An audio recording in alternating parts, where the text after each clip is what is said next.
top 10 at Texas and racing with Jesse Love. What about that 2 car? Just not where they want to be, I got to guess, Kim. Yeah, they've been battling handling issues all race long. Before the last stop, Justin reported tight in 3 and 4. He feels like if he enters the corner hard in 1 and 2, that at times he's free, but then at other times he feels tight and washes off the bottom of the racetrack. And last thing you want if you're the crew chief is getting reports on different things the car is doing. Usually you want one problem to address. They've had to battle everything. Right now, though, the most recent report after going green, Dylan, he is still very loose.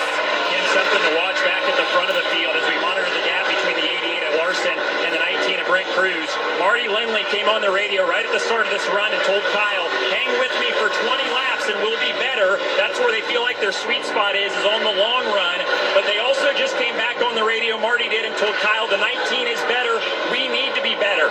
So this is going to be some overlap here. The 19 has been good on the long run, but the 88 has been good on the long run too, or at least they think they have been. So we'll see how it pans out and what Cruz can do with that gap.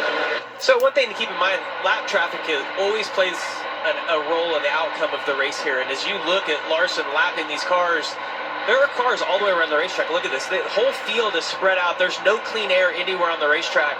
And this is when the good cars shine from the bad cars, because you can maneuver. And Parker, you referenced Brent Cruz earlier being able to maneuver. He could run the bottom, he could run the top. And as we look at lap times right now, Larson can maintain every once in a while, but then Brent will rattle off 1 or 2 tenths quicker than him. And a lot of that is just he's able to get through the traffic a little better. I'm glad to hear Marty reference to, or tell Kyle, like, listen, we have to get better. We can't be content with where we are right now, because the 19 is better on the long run. And think about this, though, who you're talking about. That's Kyle Larson, who's considered one of the best in NASCAR, in the Cup Series, in the O'Reilly Series, at getting through traffic. It's what makes him so good at places like Bristol and those short tracks that he's so dominant at sometimes. So I think he is one of the best, but that shows you he just doesn't have the car, to your point, that Brent Cruz has in terms of versatility. And timing's everything on the lap traffic. If you get guys like this, where you have Austin Hill on the inside, you see Balicki right there on the outside, too wide, there's just nowhere you can go. So there's a little bit of luck that plays into it, and the timing of when those guys, get too wide in front of you and what you can do. You see the 9 right there, at least a 2-lap buffer where he can get on pit road. If they just have a normal pit stop, he'll still come out in the lead. I know we talked about Taylor Gray, Jason Ratcliffe short pitting and able to leapfrog through.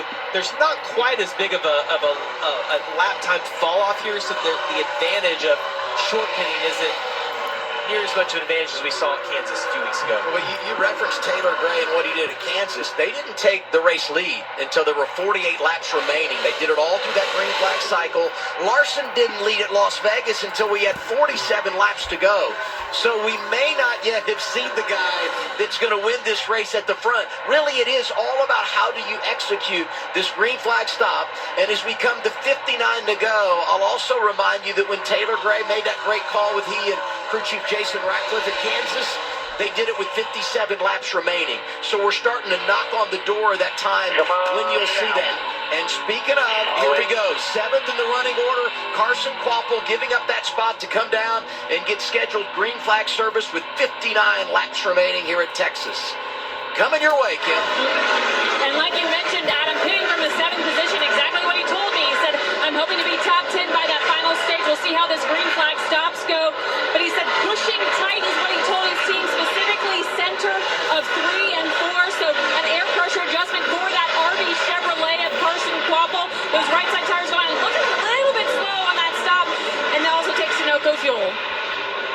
You know, the other big thing about a green flag cycle is managing yourself in and off of pit road around lap traffic. We just saw Larson, who's got the lead, get trapped a little bit, lost a couple of tenths in that exchange. Austin Hill is in, giving up position to make his scheduled green flag stop.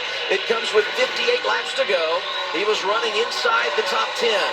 And I'll tell you this too, everybody putting on a set of sticker tires here, they have another set laying in the pit. So if we get a caution later, they undoubtedly would come again. Most likely would make Caution late, you get numerous restarts. So I want to know what I need to fire off quick, and I want to start working on that now so I can get ahead of it.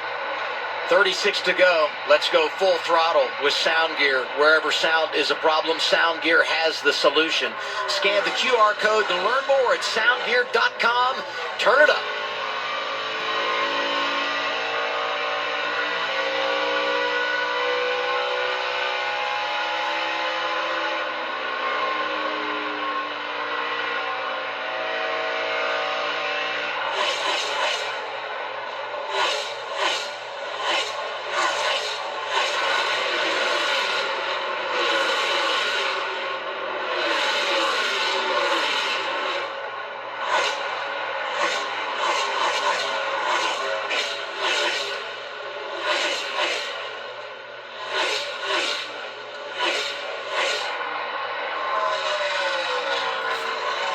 Larson clicking him off. Advantage overall. Geyer is 2 seconds.